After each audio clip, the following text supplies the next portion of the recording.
Published 0808 Est, the 24th of November 2017. Updated 1031 Est, the 24th of November 2017. A schoolgirl who killed 7-year-old Katie Ruff in a York park has been given a life sentence for manslaughter.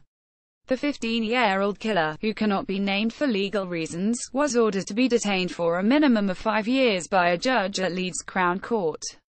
The defendant, who admitted manslaughter due to diminished responsibility, was seen clutching a soft toy as she appeared by video link.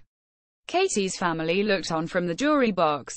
They said afterward that their lives had been torn apart on a day when we lost our daughter and their home feels very empty. Katie Ruff was found with horrifying injuries in a park in York in January.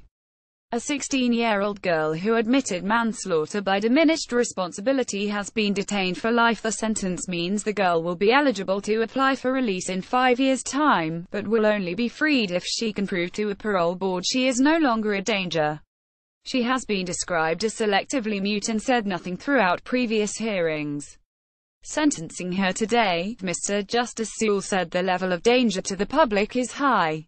In the circumstances of your continuing silence, the critical question is whether there is any reliable estimate as to how long that danger will continue. The judge told the teenager that what precisely happened on the field is known only to you. He said further, and most disturbing evidence points to this being planned and based on delusional thoughts. The judge told the court the utter tragedy and devastation of all this needs no emphasis. Katie has been a bridesmaid at her parents' wedding just 2 weeks before her death. Katie's colorful coffin. Her mother said all she said she wanted to be is a butterfly. Katie was found with severe lacerations to her neck and chest on a playing field in York in January and did not respond to frantic attempts to revive her. The court heard in July how the teenage killer was standing in a nearby cul-de-sac in York, covered in blood and carrying a blood-stained Stanley knife as she rang 999 to tell police what she had done. Katie's mother, Alison, arrived at the scene shortly after the discovery and cried out in anguish, "He's killed my daughter." She cradled her dying daughter in her arms. The traumatized mother was led away from her daughter's body as paramedics arrived to take over the battle to save Katie's life. The teenager who carried out the attack is understood to have had irrational beliefs about how people may not be human and may be controlled by a higher and hostile force. Katie was found lifeless at the end of this path onto a playing field near her home in York. Prosecutors said the girl had talked of being convinced that people weren't human and were robots. She may have thought Katie was a robot when she killed her, a previous court hearing was told. The girl had been under the care of the local child and adolescent mental health services for a year before the crime, but, although her psychosis was being investigated, it had not been diagnosed. When mental health funding was in the news earlier this year, Katie's sister Bethany tweeted, "All this talk about helping people with mental health. I hope they do. It's come too late for my family, but hope it can help others." Katie's mother, Alison, pictured at the youngster's funeral in a statement read by DCI Andrea Kell, who worked on the case, revealed Katie's family are now sponsoring to Ugandan children of Katie's age. The family's statement read, "Today is the end of a process, and that is a relief, but it is not the end of our story. Our story is about a loving home and family that was torn apart on a day when we lost our daughter. Our story goes on into a future where our home feels very empty, but we will keep going for sake of our other children and our grandson. We are so grateful for everyone who has helped us in these last months, including the whole community in York, who have been so generous with their kindness, their time and their money. We're especially thankful for the support of our closest family and friends. You know who you are." We're very grateful as well to the many well-wishers who sponsored Paul and the other members of Team Ruff in the Great North Run in September. They have helped pay tribute to Katie's memory by providing 10 years' worth of education and welfare for Pros and King, 2 Ugandan children of about her age.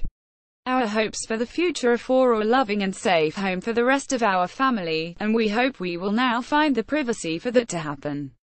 Katie's memory will live on in our hearts, but also more widely, as a little girl who brought more color to her world.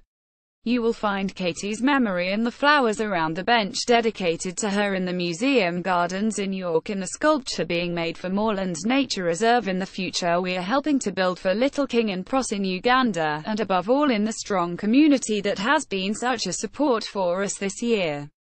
Thank you. Were warning signs over victims' mental health missed. Court told of worrying build-up to Katie's killing. The killer's mental health problems were described by one psychiatrist as the most complex she has come across in 20 years' practice.